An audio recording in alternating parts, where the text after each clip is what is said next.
Hi, this is Andre, and thanks for checking out Synthicophy. Synthicophy is integrating wisdoms of history, based on fact and truth, into present culture. The roots being synthesis, history, and Sophie, as in philosophy. Sophie, the Greek root meaning wisdom, knowledge. Did you ever read the book 1984 by George Orwell? It was published in 1949. Here are quotes from the preface of the book by Walter Cronkite, added in 1983 for the 1984 edition. Here's his quote. Big Brother has become a common term for ubiquitous or overreaching authority, and newspeak is a word we apply to the dehumanizing babble of bureaucracies and computer programs. They are familiar today. They were familiar when the book was first published in 1949. We've met Big Brother and Stalin, Hitler, and Khomeini. We hear newspeak and every use of language to manipulate, deceive, to cover harsh realities with the soft snow of euphemism. And every time a political leader expects or demands that we believe the absurd, we experience that mental process Orwell calls doublethink.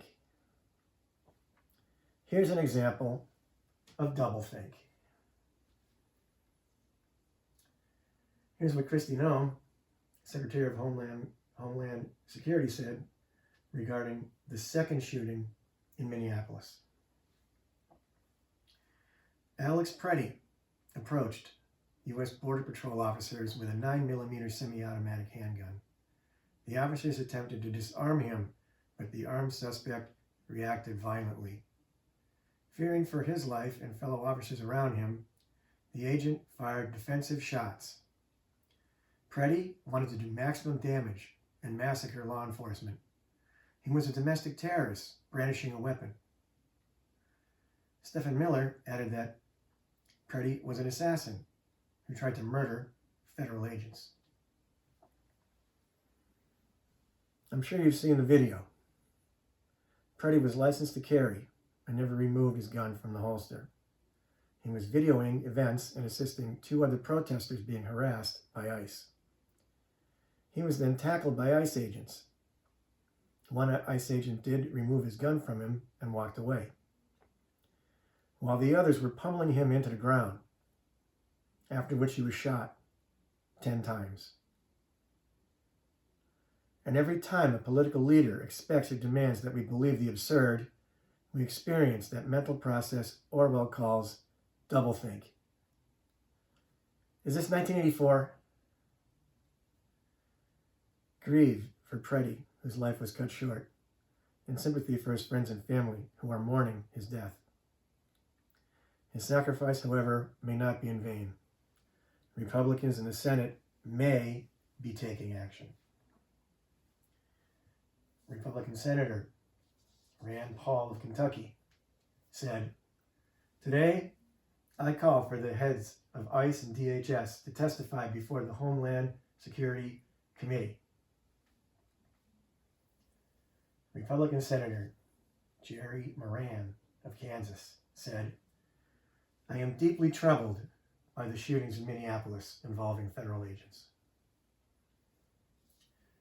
Republican Senator Todd Young of Indiana said, "I support full and transparent investigations into the tragic event in Minneapolis." Note that the NRA and other gun activists are pushing back on the Trump administration over this shooting and the right to bear arms.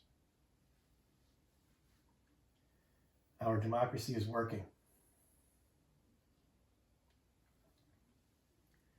Thanks to the power of demonstrators in Minneapolis and across the country to exercise their First, Second, and Fourth Amendment rights, freedom of speech and right to assemble, the right to keep and bear arms, and to protect individuals from unreasonable search and seizure. Let us pray for Alex Preddy. In hope that his death was not in vain.